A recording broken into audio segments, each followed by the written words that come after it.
Bullet train project కోసం భూసేకరణపై రంగారెడ్డి జిల్లా బహదూర్గూడలో కొనసాగుతున్న వివాదం ఇప్పుడు రాజకీయ రంగు పులుముకుంటోంది. స్పందించారు.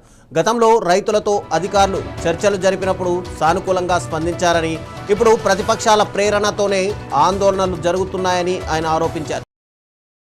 చేయడం, కళ్ళలో కారం చల్లడం సరైన చర్య కాదన్నారు.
భూసేకరణలో ఎవరికీ అన్యాయం జరగదని ఎమ్మెల్యే ప్రకాష్ గౌడ్ స్పష్టం చేశారు. 600 మంది రైతులకు 500 గజాల ప్లాట్లు, మరో 600 మందికి పట్టా పాస్ పుస్తకాలు అందజేస్తామని తెలిపారు.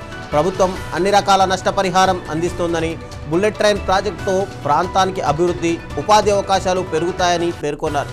ఇక ప్రతిపక్షాలు అసత్య ప్రచారాలతో రైతులను తప్పుదోవ పట్టిస్తున్నాయని విమర్శించారు.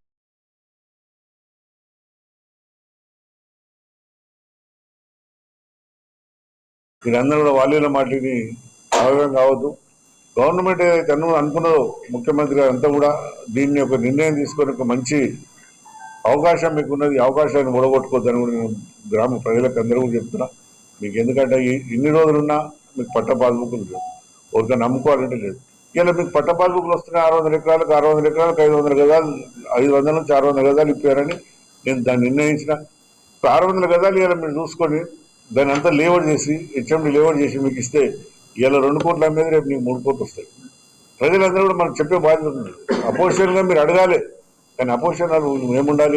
ఇప్పుడు టీఆర్ఎస్ కానీ బీజేపీ వాళ్ళు కానీ ముఖ్యమంత్రి గారి దగ్గర కూర్చొని, అయ్యా మాకు సరిపోదు, రైతుల ద్వారా పోరాడుతున్నాం మేము అని వచ్చి ముఖ్యమంత్రి గారితో అడగండి. అడిగి మీరు అపోజిషన్ మీరు ఒక మంచి పేరు తెచ్చుకొని, కానీ పోయేలా ధర్నా చేయడం, పోలీసుల మీద లాఠీ చార్జ్ చేయడం, పోలీసుల మీద కారం పొడి చల్లడం ఇదంతా రైతులకు కూడా మంచిది కాదు. ఎందుకంటే మన ఎక్కడ కూడా అన్యాయం జరగదు, ఈయన కూడా ముఖ్యమంత్రి గారితో మాట్లాడడం జరిగింది. ఆయన కూడా ఒకటి అన్నాడు, మనం ఎక్కడ కూడా రైతులకు అన్యాయం చేయొద్దు, ఏ విధంగా తీసుకోవాలని ఆలోచనతో తీసుకుందాం. ఎందుకు నేనేమన్నా అంటే రైతులను కూడా కోరేది ఒకటే.